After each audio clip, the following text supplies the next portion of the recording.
Release late ஆனது என்ன reason ஆச்சு? ஒரு விஎஃப்எக்ஸ் மோசடி மன்னன் ஒருத்தர் அவரால் போன ஜூன்ல இந்த படம் முடிஞ்சு போச்சு. ரியல் ஒர்க்ஸ்ன்ற சிவபிரசாத்ன்ற ஒரு நபர்கிட்ட இதை ஒப்படைச்சு அவர் எனக்கு வந்து 5 மாசம் டைம் வேணுங்க, என்கிட்ட பக்கத்திலே வரக்கூடாது. ஏன்னா விஎஃப்எக்ஸ் சூப்பர்வைசர் அவர் தான் ஷூட்டிங்ல இருந்தார். தோன்னு சொல்லிட்டு இருக்காரு. அதுக்கப்புறமேல எனக்கு டைம் பத்தல, எனக்கு ஒரு 10 நாள் வேணும்.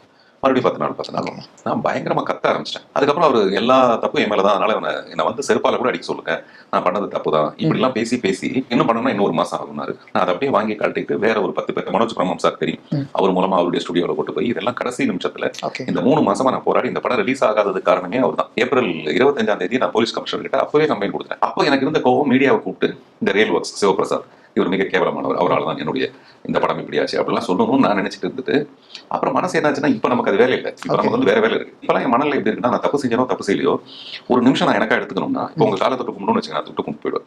ஒரு பிரச்சனை உங்க காலை தொட்டு கும்பிட்டு தாங்க இருந்து வெளியில வர முடியும் அப்படின்னு தொட்டு கும்பிட்டு நான் போயிடுவேன். ஏன்னா அடுத்த நிமிஷம் எனக்கா எடுது, இல்லை நான் பைத்தியக்காரன் ஆயிடுவேன்.